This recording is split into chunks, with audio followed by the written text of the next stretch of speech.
নমস্কাৰ আপোনালোক সকলোকে পুনৰবাৰ টিকে মাইণ্ডৰ অন্য এটা ৰাতিপুৱাৰ ধামাকাদাৰ খবৰলৈ স্বাগতম জনাইছো। অন্য দিনাৰ দৰে আজিও আপোনালোকৰ কাৰণে দিনটোৰ কেইবাটাও গুৰুত্বপূৰ্ণ খবৰ লৈ আহিছো। ভিডিঅ'টো প্ৰথমৰ পৰা শেষলৈকে চাই থাকিব। তো আজি খবৰ বহুকেইটা আছে, বহুকেইটা গুৰুত্বপূৰ্ণ খবৰ আছে। তো খবৰটো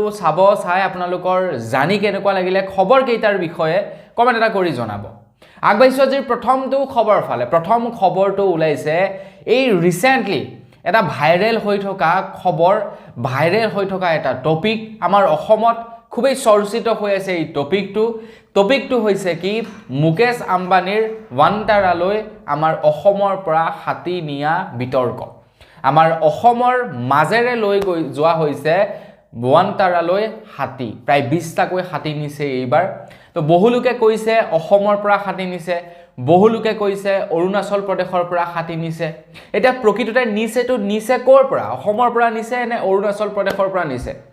অসমৰ মুখ্যমন্ত্ৰী ডক্টৰ হিমন্ত বিশ্ব শৰ্মা দেৱে এই সন্দৰ্ভত মোহৰ লগাই তেখেতে ক্লিয়াৰিফিকেশ্যন দিছে যে আমাৰ অসমৰ পৰা হাতী নিয়া হোৱা নাই। এই যি নেকি হাতী নিয়া হ'ল অসমৰ মাজেৰে পাৰ হৈ গুচি গ'ল। প্ৰায় 20টাকৈ হাতী লৈ গৈছে ৱান্টাৰালৈ, মুকেশ আম্বানীৰ ৱান্টাৰালৈ লৈ গৈছে প্ৰায় 20টাকৈ হাতী। তো সেই 20টা হাতী আমাৰ অসমৰ পৰা নিয়া হোৱা নাই, অৰুণাচল প্ৰদেশৰ নামচাইৰ পৰা লোৱা হৈছে। প্ৰায় 20টাকৈ হাতী লৈ যোৱা হৈছে বুলি জনাইছে। তো বন্ধু বান্ধৱীসকল, আমাৰ অসমৰ মাজেৰে লৈ যোৱা হ'ল যিহেতু, তো অসমৰ মানুহে ভাবিছে অসমৰ পৰা লৈ গৈছে বুলি, কিন্তু অসমৰ পৰা নিয়া হোৱা নাই। ৱান্টাৰালৈ নামচাইৰ পৰা প্ৰায় 20টাকৈ হাতী নিছে বুলি জনাইছে। এই 20টা হাতীৰ ভিতৰত 10টা আছিলে মতা হাতী, 8জনী আছিলে মাইকী হাতী, এটা অৰ্ধবয়স্ক আৰু এটা পোৱালি হাতী নিয়া বুলি প্ৰকাশ কৰিছে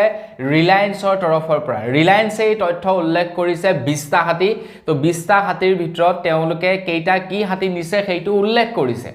এটা কথাটো হৈ গ'ল, মেইন পইণ্টটো আহি পৰে ক'ত? ৱান্টাৰাত যি নেকি হাতীসমূহ ৰাখিছে বা ৱান্টাৰাত যি নেকি হাতীৰ শুশ্ৰূষা কৰা হয়, বিৰাট অত্যাধুনিক প্ৰক্ৰিয়াৰে শুশ্ৰূষা কৰা হয়। আমাৰ যিবিলাক নেকি মিডল ক্লাছ বা ধনী মানুহে যেনেকুৱা ধৰণৰ খাদ্যবস্তু নাখায়, তেনেকুৱা ধৰণৰ খাদ্যবস্তু খুওৱা হয় ৱান্টাৰাত হাতীসমূহক। অকল সেয়াই নহয়, হাতীসমূহক বিৰাটেই হাই ক্লাছ ফেচিলিটি প্ৰদান কৰা হয়। আপোনালোকে যদি চাব বিচাৰে ইউটিউবত চাৰ্চ কৰিব, ইউটিউবত লাভ কৰিব ৱান্টাৰাৰ হাতীবিলাকক কেনেধৰণে ট্ৰিট কৰা হয়, সেইটো আপোনালোকে ইউটিউবত চাৰ্চ কৰিলে গম পাই যাব। বিৰাট হাই ক্লাছ ফেচিলিটি দিয়া হয়। কিন্তু ৰিলায়েন্সৰ তৰফৰ পৰা কোৱা অনুসৰি ৱান্টাৰাত সেইবিলাক হাতীহে নিয়া হয় যিবিলাক হাতী নেকি ক'ৰবাত নহয় ক'ৰবাত কিবা কাৰণত আঘাতপ্ৰাপ্ত হৈছিলে বা বেমাৰী হৈছিলে। তেনেকুৱা হাতীবোৰ নি তাত শুশ্ৰূষা কৰা হয় আৰু তেওঁলোকক সুস্থ কৰা হয়। কিন্তু অৰুণাচল প্ৰদেশৰ পৰা যি হাতী লৈ যোৱা হ'ল, সেয়া কোনো ধৰণৰ অসুস্থ হাতী কিন্তু নহয়, সম্পূৰ্ণ সুস্থ হাতীহে নিছে। কিন্তু এইবাৰ আমাৰ অসমৰ পৰা হাতী নিয়া নাই বুলি আপোনালোকে ভাবি নল'ব যে আমাৰ অসমৰ পৰা এতিয়ালৈকে ৱান্টাৰালৈ একো জীৱ জন্তুৱে নিয়া হোৱা নাই বুলি আপোনালোকে সেইটো মনত কিন্তু ভাবি নল'ব। আমাৰ অসমৰ পৰা ইয়াৰ আগতেই যথেষ্ট পৰিমাণৰ জীৱ জন্তু লৈ যোৱা হৈছে। আমাৰ অসমৰ পৰা লৈ যোৱা হৈছে, চিৰিয়াখানাৰ পৰা লৈ যোৱা হৈছে। এইবাৰ নিয়া নাই, এইবাৰ অৰুণাচল প্ৰদেশৰ পৰা প্ৰায় 20টা হাতী লৈ গৈছে, কিন্তু আমাৰ অসমৰ পৰা এটাও মানে নিয়া নাই বুলি নাভাবিব। ইয়াৰ আগত লৈ গৈছে যথেষ্ট বস্তু। কি নিছে স্ক্ৰীনত মই আপোনালোকক দি দিছোঁ। আফ্ৰিকান স্কুইড নিছে প্ৰায় 17টা। এনেকুৱা মানে কেইবাটাও প্ৰজাতিৰ কেইবা ধৰণৰ বস্তু নিয়া হৈছে অসম চিৰিয়াখানাৰ পৰা ৱান্টাৰালৈ। তো স্ক্ৰীনত আপোনালোকক গোটেই লিষ্টখন দি দিছোঁ, আপোনালোকে একবাৰ ৰখাই লৈ পিনি চাব যে আমাৰ অসমৰ পৰা কি বস্তু নিয়া হ'ল ৱান্টাৰালৈ, কি বস্তু এতিয়ালৈকে নিয়া হৈছে। এইবাৰ নিয়া নাই, কিন্তু ইয়াৰ আগত নিছে। এই সম্পৰ্কে কিন্তু মুখ্যমন্ত্ৰী ডাঙৰীয়াই আজিলৈকে এবাৰো উল্লেখ কৰা হোৱা নাই। চিৰিয়াখানাত জীৱ জন্তুৱে নাই, তাৰ পৰা দি পঠাইছে। আপোনালোকে জানো গৈছেনে নাই যোৱা চিৰিয়াখানালৈ নাজানো, মই একবাৰ গৈছিলোঁ। তো চিৰিয়াখানাত মানে আটাইতকৈ বেছি থকা বস্তুৰ ভিতৰত বান্দৰ পোৱালি কেইটাকহে দেখিলোঁ। বাকী বস্তু বৰ বিশেষ নাই, দুই এটা জীৱ জন্তু সৰু সৰু আছে। এটা মলুৱা বান্দৰ, ডাঙৰ মলুৱা বান্দৰ এটা আছে। মলুৱা বান্দৰ বুলিয়ে কয় নে কি বুলি কয় নাজানো আৰু বাকী যি কি নহওক, মানে সেই বৰ বিশেষ জীৱ জন্তু নাই, চৰাই চিৰিকটি বৰ বিশেষ নাই। তো তাৰ পাছতো আকৌ কি কৰিছে, ৱান্টাৰালৈ দিছে। তো আমাৰ অসমৰ মুকেশ আম্বানীৰ প্ৰতি ইমান দৰদ কিয়? আগাইছো ইয়াৰ পাছৰটো খবৰ ফালে ইয়াৰ পাছৰ খবৰটো আকৌ এটা ভাল খবৰ ওলাইছে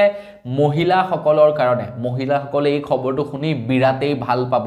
তো অসম চৰকাৰৰ ফালৰ পৰা এই যে আত্মসহায়ক গোটত থকা মহিলাসকলক 10,000 টকাকৈ দিব বুলি কৈছিলে তো মহিলাসকলৰ কাৰণে এটা ভাল খবৰ ঘোষণা কৰি দিলে অসমৰ মুখ্যমন্ত্ৰী ডক্টৰ হিমন্ত বিশ্ব শৰ্মাদেৱে জনাইছে যে এপ্ৰিল মাহত অৰ্থাৎ আমাৰ যে নেকি বহাগৰ বিহু তো বহাগৰ বিহুৰ পূৰ্বেই এতিয়া এপ্ৰিল মাহতে মহিলাসকলক 10,000 টকাটো বিতৰণ কৰিব বুলি জনাইছে এপ্ৰিল মাহ মানত বিতৰণ কৰিব মানে বহাগ বিহুৰ পূৰ্বেই 10,000 টকাটো বিতৰণ কৰিব অসমৰ মহিলাসকলক তো প্ৰায় 27 লাখ মহিলাক এই ধন বিতৰণ কৰিব বুলি জনাইছে দুদিনৰ তেওঁলোকক এটা ট্ৰেইনিং প্ৰক্ৰিয়া দিয়া হ'ব আৰু সেই ট্ৰেইনিং প্ৰক্ৰিয়া কাৰ্যসূচীৰ পাছতেই তেওঁলোকক 10,000 টকাকৈ বেংকৰ একাউণ্টত ভৰাই দিব বুলি জনাইছে প্ৰথম পৰ্যায়ত 10,000 টকা দিব তাৰ পাছত লোন প্ৰদান কৰিব 50,000 টকাকৈ তাৰ পাছত সেই লোনটো ভালদৰে পৰিশোধ কৰাৰ পাছত 1 লাখ টকাকৈ দিব মানে সৰ্বমুঠ 2 লাখ টকাকৈ দিব প্ৰত্যেকজনী মহিলাকে যিসকল মহিলাই নেকি আত্মসহায়ক গোটত আছে কিন্তু সবেই আকৌ পইচা নাপায় সেইটো মনত ৰাখিব যিসকলৰ মদৰ দোকান আছে তেওঁলোকো ইয়াৰ পৰা বঞ্চিত হ'ব লাগিব যিসকলৰ ঘৰৰ ফেমিলিয়ে ইনকম টেক্স ৰিটাৰ্ণ কৰে তেওঁলোকেও এই আঁচনিৰ পৰা বঞ্চিত হ'ব লাগিব যিসকলৰ ফেমিলিৰ কোনো মেম্বাৰ যদি মন্ত্ৰী বিধায়কৰ পত্নী হয় বা মন্ত্ৰী বিধায়কৰ ফেমিলিৰ হয় তেওঁলোকেও এই আঁচনিৰ ধন নাপাব যিসকলৰ ঘৰত নেকি জেচিবি আছে যিসকলৰ ঘৰত ট্ৰেক্টৰ আছে যিসকলৰ ঘৰত গাড়ী মটৰ আছে যিসকলৰ ঘৰত নিজা ব্যৱসায়ী আছে তেওঁলোকেও এই ধন কিন্তু নাপাব মানে সৰ্বমুঠ কেৱল 27 লাখ মহিলাকে দিব বহু মহিলাই আবেদন কৰিছিলে কিন্তু সকলো মহিলাকে এই ধন বিতৰণ নকৰে আগবাইছে ইয়াৰ পাছৰটো খবৰ ফালে ইয়াৰ পাছৰ খবৰটো ওলাইছে ওয়েষ্ট বেংগলৰ পৰা মানে কলকাতাৰ পৰা ওলাইছে ইয়াৰ পাছৰটো খবৰ আজিৰ পৰা কেইমাহমান পূৰ্বে আৰজি কৰ নামৰ এখন মেডিকেলত কৰ্মৰত এগৰাকী ডক্টৰক এজন পাখণ্ডই প্ৰথমে ধৰ্ষণ কৰিলে তাৰ পাছত হত্যা কৰিছিলে এই কাহিনীটো হয়তো আপোনালোকে নিশ্চয় জানে সেই ঘটনাটোৰ বিষয়ে হয়তো আপোনালোকে নিশ্চয় জানে সঞ্জয় কৰ নামৰ এজন ব্যক্তিয়ে এই গোটেই ঘটনাটো সংঘটিত কৰিছিলে আৰু তাৰ পাছত তেখেতক এৰেষ্ট কৰা হৈছিলে এতিয়া তেখেতক যাৱজ্জীৱন কাৰাদণ্ড দিছে আদালতে তেখেতক যাৱজ্জীৱন কাৰাদণ্ড দিছে 50,000 টকাৰ জৰিমনা আৰু যি নেকি ভুক্তভোগী পৰিয়াল আছিলে সেই ভুক্তভোগী পৰিয়ালক 10 লাখ টকাৰ এককালীন সাহায্য আগবঢ়াবলৈ নিৰ্দেশনা প্ৰদান কৰিছে কলকাতাৰ উচ্চতৰ ন্যায়ালয়ে যাৱজ্জীৱন কাৰাদণ্ড দি দিছে কিন্তু অকল সেয়াই নহয় তাৰ লগে লগে আমাৰ অসমৰ পৰাও খবৰ ওলাইছে আমাৰ অসমত আজিৰ পৰা কেইদিনমান পূৰ্বে বেছি দিন নহয় আপোনাৰ এই 15 দিন মানৰ কথা 15 দিন মানৰ আগত মাজবাটত এটা ঘটনা সংঘটিত হৈছিলে টিউচনলৈ যোৱা এগৰাকী ছোৱালীক প্ৰায় 5 জন যুৱকে মিলি ধৰ্ষণ কৰে তাৰ পাছত হত্যা কৰিছিল বেছি দিনৰ কথা নহয় কেইদিনমানৰ আগৰ কথা আপোনালোকে হয়তো নিশ্চয় শুনিছিলে সেই ঘটনাটোৰ বিষয়ে আমাৰ এইখন অসমৰ কথাই কৈ আছো এতিয়া সেই যি নেকি 5 জন পাখণ্ড আছিলে সেই 5 জন পাখণ্ডকো এতিয়া যাৱজ্জীৱন কাৰাদণ্ড দিছে মোৰ বাবে যাৱজ্জীৱন কাৰাদণ্ড নহয় একেবাৰে মৃত্যুদণ্ড দি দিব লাগে এনেকুৱা ধৰণৰ যিবিলাকে কাম কাজ কৰে তেওঁলোকক ডাইৰেক্টলি মৃত্যুদণ্ড দি দিব লাগে বাপৰে তেতিয়াহে আৰু এজন ব্যক্তিয়ে তেনেকুৱা ধৰণৰ কাম কাজবিলাক কৰিবলৈ অকনমান ভয় কৰিব নহলে আৰু কি যাৱজ্জীৱন কাৰাদণ্ড দি দিলে তেওঁলোকটো নমৰে ন তেনেকৈ থাকিব তাতে খাই বহি বিন্দাস হৈ বহি গোটেই জীৱনটো তেনেকৈ কটাই দিব আৰু হয় নে নহয় তো যি কি নহওক বাৰু কেনেকুৱা পাইছে আপোনালোকে তেওঁলোকক এই শাস্তি দিয়াৰ বাবে কমেন্ট এটা কৰি জনাব আৰু খবৰ কিটা যদি জানি ভাল লাগিছে লাইক এটা কৰিবলৈ কিন্তু নাপাহৰিব আগবাইছো ইয়াৰ পাছৰটো খবৰ ফালে আমাৰ ভাৰত চৰকাৰে লবলৈ গৈ আছে এটা বৃহৎ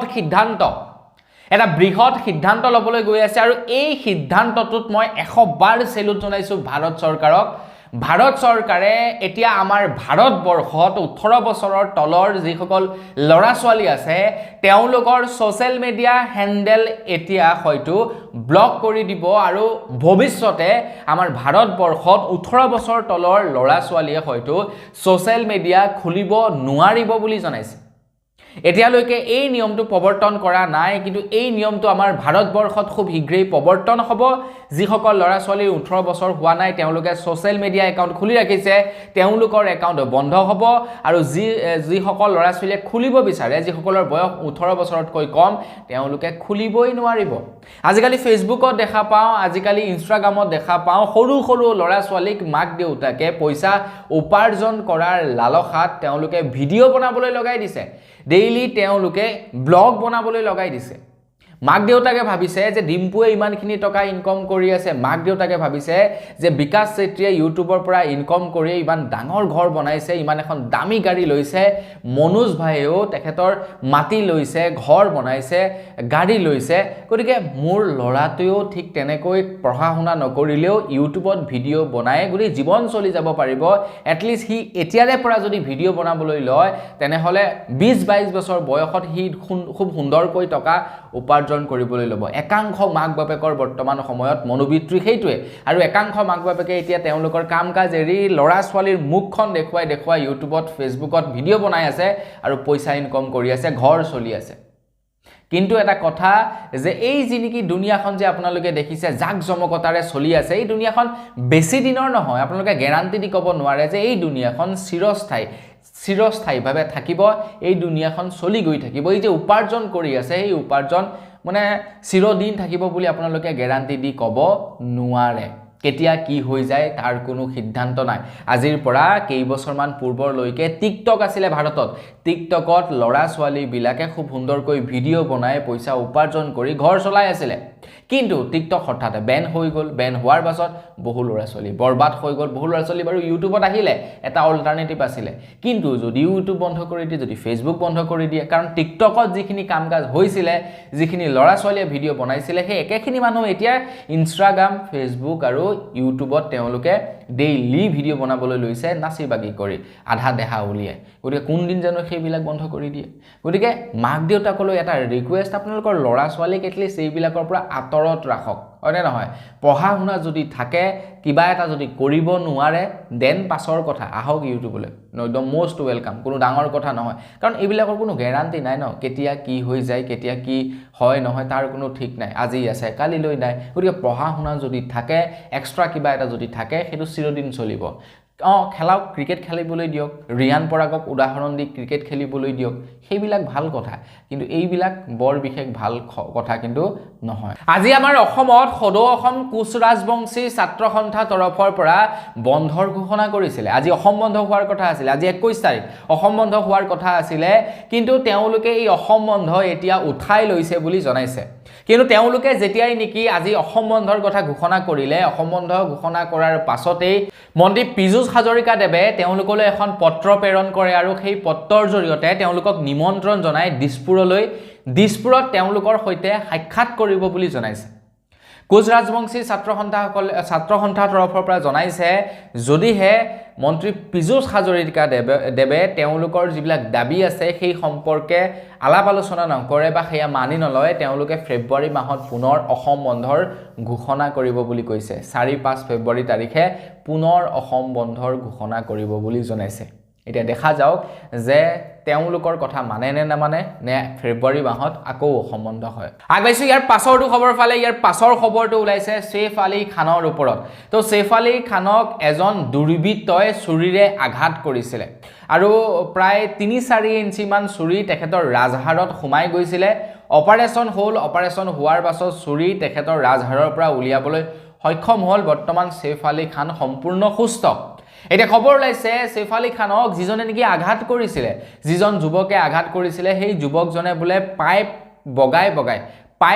বগাই একেবাৰে 12 মহলৰ বিল্ডিং পাইছিলেগৈ, 12 মহল ওপৰত পাইছিলে। আৰু তাৰ পাছত ছেইফ আলী খানৰ ৰুমত সোমাই সেই ঘটনা সংঘটিত কৰিছিলে। আটাইতকৈ ডাঙৰ কথাটো হৈ গ'ল তেখেত এজন বাংলাদেশী, ভাৰতীয় নাগৰিকো নহয়, তেখেত এজন বাংলাদেশী। বাপেকে বাংলাদেশৰ পৰা আহি ডাইৰেক্টলি ভাৰতত সোমাই এটেক কৰিবলৈ ট্ৰাই কৰিছিলে। ভাবকচোন বাৰু, কম দিলদাৰ মানুহ, মানে কম সাহসী হ'বনে? তো দিব লাগে, ডিটেনশ্যন কেম্পত মোৰ মতে ভৰাই থৈ দিব লাগে বাপেকে, যে থাক তই গোটেই লাইফটো ইয়াতে পৰি। আগবাইছোঁ ইয়াৰ পাছৰটো খবৰ ফালে। ইয়াৰ পাছৰ খবৰটো ওলাইছে ৰাজীৱ সদিয়াৰ ওপৰত। তো ৰাজীৱ সদিয়া বনাম জুবিন দা এইকেইদিন বিৰাটেই বিতৰ্ক চলি আছে। জুবিন গাৰ্গক এইকেইদিন বিৰাট ট্ৰল কৰি আছে আমাৰ অসমৰ জনসাধাৰণে কিয়নো ৰাজীৱ খদিয়াৰ ওপৰত জুবিন গাৰ্গে কিছু তুলুঙা মন্তব্য কৰি দিছিলে আৰু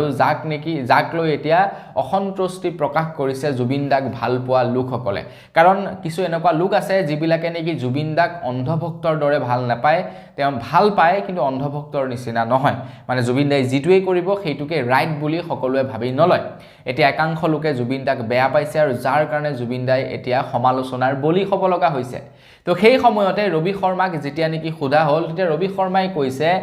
যে কৰবাত নহয় কৰবাত আমাৰ প্ৰত্যেকৰে দুখ আছে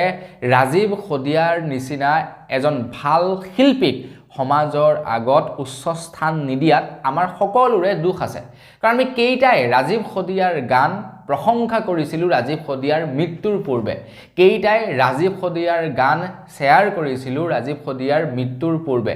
ৰাজীৱ খদিয়াই কেতিয়াও সস্ত্ৰীয়া জনপ্ৰিয়তাৰ কাৰণে যিকোনো গান লিখি গোৱা নাছিলে তেখেতৰ এটা নিৰ্দিষ্ট উদ্দেশ্য আছিলে তেখেতৰ এটা নিৰ্দিষ্ট যৌনাৰ আছিলে সেই নিৰ্দিষ্ট উদ্দেশ্য আৰু যৌনাৰতে তেখেতে গীত পৰিৱেশন কৰিছিলে যিখিনি আমি হয়তো একচেপ্ট কৰা নাছিলোঁ ৰাজীৱ খদিয়া জীৱিত থকা অৱস্থাত কিন্তু এতিয়াহে বুজি পাইছোঁ যে ৰাজীৱ খদিয়াই একজেক্টলি আছিলে কোনবা ৰাজীৱ খদিয়াৰ নিচিনা এজন শিল্পীৰ আমাৰ বহুত প্ৰয়োজন আছিলে এষাৰ কথা আছে নহয় বোলে সোণ বিচাৰিবলৈ গৈ হীৰাক হেৰুৱালোঁ ঠিক তেনেকুৱা ধৰণৰ কথা আজিৰ যুগৰ সস্ত্ৰীয়া জনপ্ৰিয়তা মানে সস্ত্ৰীয়া গায়ন গাই ফুৰা গায়কক আমি ছাপোৰ্ট কৰিলোঁ আমি তেওঁলোকক ছুপাৰষ্টাৰ বনাই দিলোঁ কিন্তু ৰাজীৱ খদিয়াৰ নিচিনা এজন ভাল শিল্পীক আমি কি কৰিলোঁ তেখেতক জিৰো বনাই থৈ দিলোঁ তো সেই একেখিনি কথাকে কৈছে ৰবিদাই আৰু ৰবিদায়ো ভুল স্বীকাৰ কৰিছে কৈছে যে আমাৰো কৰবাত নহয় কৰবাত মানে তেখেতৰো কৰবাত নহয় কৰবাত ভুল আছে বুলি জনাইছে আগবাইছো ইয়াৰ পাছৰটো খবৰ ফালে অসমৰ মুখ্যমন্ত্ৰী ডক্টৰ হিমন্ত বিশ্ব শৰ্মাদেৱ গৈ পালেগৈ দক্ষিণ কোৰিয়ালৈ গৈছে আৰু এডভান্টেজ আসামৰ ওপৰত আলাপ আলোচনা বা মিটিং কৰিবলৈ গৈছে বুলি ক'ব পাৰি মানে এতিয়া এডভান্টেজ আসামৰ জৰিয়তে আমাৰ অসমত হয়তো দক্ষিণ কোৰিয়াই পইচা ইনভেষ্ট কৰিব দক্ষিণ কোৰিয়াৰ সৈতে কিছু বুজাবুজি কৰিবৰ কাৰণে গৈছে বিজনেছৰ কথা পাতিবৰ কাৰণে গৈছে তিনিদিনীয়া ভ্ৰমণ কাৰ্যসূচীৰে গৈছে অসমৰ মুখ্যমন্ত্ৰী দক্ষিণ কোৰিয়ালৈ তো আমি তেখেতক শুভেচ্ছা জনাইছোঁ অভিনন্দন জনাইছোঁ তেখেতে যি উদ্দেশ্য লৈ গৈছে দক্ষিণ কোৰিয়ালৈ সেই উদ্দেশ্য যাতে তেখেতৰ সফল হওক আগবাইছোঁ ইয়াৰ পাছৰটো খবৰৰ ফালে যোৱাকালি অসমৰ এজন চাইল্ড ডেভেলপমেণ্ট প্ৰজেক্ট অফিচাৰৰ ঘৰত CM ভিজিলেন্সৰ লোকে মানে চাপা মাৰে ক'বলৈ গ'লে মানে তালাচী অভিযান চলায় আৰু তালাচী অভিযান চলোৱাত ধৰা পৰিছে তেখেতৰ ঘৰত প্ৰায় নগদ ধন 47 লাখ টকা বিভিন্ন সোণৰ অলংকাৰ তেখেতৰ ঘৰৰ পৰা উদ্ধাৰ কৰিবলৈ সক্ষম হৈছে আৰু লগতে এটা পিস্তলো জব্দ কৰিবলৈ সক্ষম হৈছে তেখেতৰ উপাৰ্জনতকৈ তেখেতে যিমান টকা প্ৰত্যেক মাহে স্যালাৰি পায় তাতকৈ বেছি টকা তেখেতৰ ঘৰৰ পৰা উদ্ধাৰ হৈছে CM ভিজিলেন্সে এই চাপা মাৰে তেখেতৰ ঘৰত এজন আমাৰ অসমৰ চাইল্ড ডেভেলপমেণ্ট প্ৰজেক্ট অফিচাৰ মানে এনেকুৱা ধৰণৰ অফিচাৰবিলাকৰ ঘৰতে সব 2 নম্বৰী টকা পইচাবিলাক বহুত থাকে কাৰণ সেইবিলাক এনেকুৱা ধৰণৰ আঁচনিবিলাকত বিৰাট টকা হেতু এনেকুৱা হেৰিবিলাকত তো এইবিলাক মাৰি দিয়ে আৰু তো মোৰ মতে অসমৰ প্ৰত্যেকজন ডাঙৰ অফিচাৰৰ ঘৰত ৰেট মাৰিব লাগে যিবিলাক অফিচাৰক নেকি দেখা যায় যে তেওঁলোকৰ দৰমহা ধৰি লওক 1 লাখ টকা তেওঁলোকৰ লগত গাড়ী ৰাখিছে 1 কোটি টকাৰ তো তেনেকুৱাবিলাক যিবিলাক অফিচাৰ আছে তেওঁলোকৰ ঘৰত গৈ ৰেট মাৰিব লাগে বোলে যিবিলাকে 20-30 লাখ টকাৰ গাড়ী ৰাখিছে তেওঁলোকৰ ঘৰত গৈ ৰেট মাৰিব লাগে প্ৰায় সংখ্যক অফিচাৰে ফচিব আগবাইছো ইয়াৰ পাছৰটো খবৰ ফালে ইয়াৰ পাছৰ খবৰটো ওলাইছে বিলাসীপাৰাৰ পৰা বিলাসীপাৰাত পুনৰ দুজন শিক্ষকৰ বিৰুদ্ধে এতিয়া ৰাইজ উত্তপ্ত হৈ পৰিছে দুয়োজন শিক্ষককে এতিয়া এৰেষ্ট কৰিবৰ কাৰণে দাবী উত্থাপন কৰিছে তেখেতলোকৰ ওপৰত এলিগেশ্যন লগাইছে যে ছাত্ৰ-ছাত্ৰীক অশালীন ব্যৱহাৰ কৰিছিলে সেই দুজন শিক্ষকে বিলাসীপাৰাৰ দুজন শিক্ষকে ছাত্ৰীৰ সৈতে অশালীন ব্যৱহাৰ কৰিছিলে যাৰ কাৰণে এতিয়া গোটেই গাঁৱৰ ৰাইজ ওলাই আহিছে আৰু সেই দুজন শিক্ষকক এতিয়া এৰেষ্ট কৰিবৰ কাৰণে দাবী উত্থাপন কৰিছে আমি যেতিয়া পঢ়ি আছিলোঁ তো এইটো বৰ বেয়া কাম কৰিছে সেইটো ক'বলৈ যোৱা নাই বেলেগ এটা উদাহৰণ দিবলৈহে গৈছোঁ তো কথাটো হ'ল কি আজিকালি বোলে চৰকাৰী বিদ্যালয়বিলাকত টিচাৰে বা শিক্ষাগুৰুসকলে ল'ৰা ছোৱালীবিলাকক হেনো মাৰধৰ বোলে নকৰে ওলোটা কি কৰে হেনো পৰীক্ষাত যদি নোৱাৰে বোলে প্ৰশ্নৰ উত্তৰবিলাক কৈ দিয়ে শুনা পাইছোঁ এইবিলাকৰ বিষয়ে খোলাকৈ ক'বলৈ দিগদাৰ শুনা পাইছোঁ প্ৰশ্নৰ উত্তৰবিলাক কৈ দিয়ে নামাৰে মাৰপিট নকৰে মাৰপিট কিয় নকৰে মাক দেউতাকে গৈ হেনো আপোনাৰ স্কুলত গৈ বোলে উৎপাত লগায় কিন্তু আমাৰ দিনত কেনেকুৱা আছিল জানানে আমাৰ যিজন নেকি হেড ছাৰ আছিলে আনন্দ ছাৰ বুলি কয় এই মস্ত এডাল মানে ডাঙৰ বেগ লৈ আহে আহিয়ে সিধাত অংক সুধিব ইটো সুধিব সিটো সুধিব নিউটা সুধিব বোলে তই হাতৰ ঘৰটো গা তই আঠৰ ঘৰটো গা যদি নোৱাৰো এনেকা দিয়ে টপিনাত দাগ বহাই দিয়ে আৰু ঘৰত আহি লাল হৈ থাকে ঘৰৰ মানে খুদে যে কি হলে বোলে মাৰিলে কি কাৰণে মাৰিলে বোলে এইটো কাৰণ মাৰিলে ঘৰৰ মানুহ আকৌ তাৰ ওপৰতে মাৰে এনেকুৱা আছিল আৰু সেই কাৰণে চাগে আমি অকনমান ঠাণ্ডা মুণ্ডা হলো নেকি বাকি আজিকালি ল'ৰা ছোৱালীবিলাকক মানে হে মাৰপিট হেনো নকৰে তো কোনটো ভাল আছিল বাৰু আমাৰ দিনপুৰে ভাল আছিল নে এতিয়াৰ বাৰু মোৰ মতে আমাৰ দিনবিলাকে ভাল আছিল নহয় নে বাৰু বেছি ইয়াৰ পাছৰটো খবৰ ফালে এতিয়া কাৰেণ্টৰ বিলৰ মাসুলক হাল খলনি কৰিবৰ কাৰণে আমাৰ অসমত এক কুচকাৱাজ চলিছে বুলি ক'ব পাৰি মানে প্ৰস্তুতি চলিছে সেইটো আপোনাৰ হেৰিয়ৰ ভাষাত কোৱা হয় মানে নিউজৰ ভাষাত কুচকাৱাজ বুলি কোৱা হয় বাৰু যি কি নহওক মানে পৰিৱৰ্তন কৰিবৰ কাৰণে মানে প্ৰাইচ পৰিৱৰ্তন কৰিবৰ কাৰণে এতিয়া পুৰা জোৰদাৰ প্ৰস্তুতি চলিছে বুলি খবৰ ওলাইছে এতিয়া স্লেব 1ত হেনো বিদ্যুতৰ মাসুল হ'ব প্ৰথম স্লেবত 6.99 পইচা তাৰ পাছতটো স্লেবত হ'ব 8 টকা 94 পইচা তাৰ পাছৰটো হ'ব 9 টকা 62 পইচা তো এই যি নেকি মাসুল এই মাসুল 1 এপ্ৰিল তাৰিখৰ পৰা লাগু হ'ব বুলি জনাইছে 1 এপ্ৰিল তাৰিখৰ পৰা মানে আমি ঘৰুৱা যেটো নেকি কাৰেন্ট ব্যৱহাৰ কৰো মানে 6 টকা 99 পইচা হ'ব তাৰ পাছত যেটো কমাৰ্শিয়েল হেতু 8 টকা কিমান হ'ব তাৰ পাছত যিবিলাক নেকি ডাঙৰ ইন্ডাষ্ট্ৰিয়েল বিলাকত ব্যৱহাৰ কৰে তাত 4 কিলোৱাট 5 কিলোৱাট লাগে তাত 9 টকা কিমান পইচা হ'ব মানে কাৰেন্টৰ বিলটো যথেষ্ট পৰিমাণৰ বৃদ্ধি হ'ব আগবাইছো ইয়াৰ পাছৰটো খবৰ ফালে ইয়াৰ পাছৰ খবৰটো ওলাইছে ডোনাল্ড ট্ৰাম্পৰ ওপৰত দ্বিতীয়বাৰৰ বাবে আমেৰিকাৰ প্ৰেসিডেন্ট হিচাপে ডোনাল্ড ট্ৰাম্পে শপত গ্ৰহণ কৰিলে যোৱাকালি আমাৰ ভাৰতবৰ্ষৰ সময় অনুসৰি সন্ধিয়া বুলি ক'ব লাগিব সন্ধিয়া 10:30 বজাত তেখেতে শপত গ্ৰহণ কৰিছে দ্বিতীয়বাৰৰ বাবে তেখেত প্ৰেসিডেন্ট হৈছে আমেৰিকাৰ ইয়াৰ মাজতে একবাৰ জো বাইডেন হৈ গল এতিয়া পুনৰবাৰ তেখেত হৈছে ডোনাল্ড ট্ৰাম্প পাইছো ইয়াৰ পাছৰটো খবৰ ফালে গুৱাহাটী মহানগৰীৰ বেলতলা পুলিচে এজন দুধৰ্ষ চুৰক এনকাউন্টাৰ কৰিলে মৃত্যু হোৱা নাই কিন্তু কেৱল এনকাউন্টাৰ কৰিছে তো খবৰ ওলোৱা অনুসৰি এনকাউন্টাৰ মানে গুলি চালনা কৰিছিলে আৰু আঘাতপ্ৰাপ্ত হৈছে তো তেখেতে পুলিচৰ হাতৰ পৰা পলাবলৈ চেষ্টা কৰিছিলে আৰু তেখেতক ধৰিবৰ কাৰণে গুলি চালনা কৰিব লগা হ'ল তো মই এটা কথা বুজি নাপাওঁ তো যিসকল পুলিচ থাকে তো তেওঁলোকটো পুৰা হাইলি ট্ৰেইন হয় তো তেওঁলোকে পটকে পুলিচৰ চাকৰিটো নাপায় তো তেওঁলোকে দৌৰিব লাগে ফিজিক্যাল টেষ্ট দি দিব লাগে গোটেইখিনি কৰাৰ পাছত তেওঁলোকে এটা পুলিচৰ চাকৰি পায় তো তেওঁলোকৰ হাতৰ পৰা কেনেকৈ পলাই যাব পাৰে আৰু পলাই যাবতো পাৰে তো তেওঁলোকক দৌৰি ধৰিবগে নোৱাৰে কিয় গুলি চালনা কৰিব লগা হয় যে মানে এটা মোৰ মনত অহা প্ৰশ্ন জনালো তো আপোনালোকে যদি কিবা জানে উত্তৰ ইয়াৰ জনাই যাব আগবাইছো ইয়াৰ পাছৰটো খবৰ ফালে খবৰ ওলাইছে যোৱাকালি কাছাৰৰ পুলিচে হেনো প্ৰায় 1 কোটি টকা মূল্যৰ ড্ৰাগছ জব্দ কৰিছে বুলি জনাইছে 1 কোটি টকা মূল্যৰ ড্ৰাগছ জব্দ কৰিছে যিখিনি ড্ৰাগছ আমাৰ অসমলৈ আহি আছে মানে আমাৰ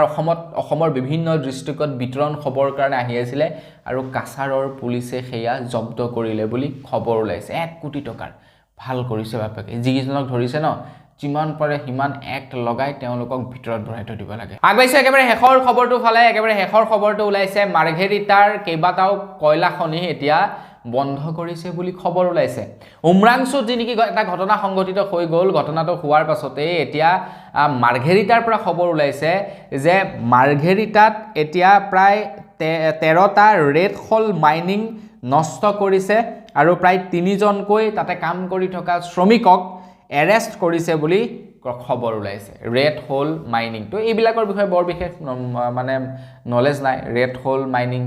কোনটো কোৱা হয় বাকি যি কি নহওক আমি কয়লা খনি বুলিয়ে কৈছো তো কয়লা খনি বন্ধ কৰিছে প্ৰায় 13টা কয়লা খনি বন্ধ কৰিছে মাৰ্ঘেৰিটাৰ পৰা মানে যিবিলাক নেকি এইবিলাক বেআইনী ভাৱে চলি আছিল ইমান দিনৰ পৰা চলিয়ে আছিল সব একোৱে গম নাপায় অসমৰ মুখ্যমন্ত্ৰী ডাঙৰীয়া কিন্তু যেতিয়া নেকি উমৰাংছুৰ সেই ঘটনাটো হৈ গ'ল তাৰ পাছত এতিয়া গোটেই এইবোৰ তথ্য গম পাবলৈ ধৰিলে আৰু যি কি নহওক অসমৰ মুখ্যমন্ত্ৰী ডাঙৰীয়াক ধন্যবাদ জ্ঞাপন কৰিছো তো আজিৰ ভিডিঅ'ত ইমানেই এইখিনিলৈকে যদি ভিডিঅ'টো চাইছে লাইক এটা নকৰাকৈ নাথাকিব আৰু চেনেলটো যেতিয়ালৈকে ছাবস্ক্ৰাইব যদি কৰা নাই ছাবস্ক্ৰাইবটো কৰি ল'ব পুনৰ এটা ভিডিঅ'ত সকলোকে লগ পোৱাৰ খাই বিদায় মাগিছোঁ ধন্যবাদ জয় অসম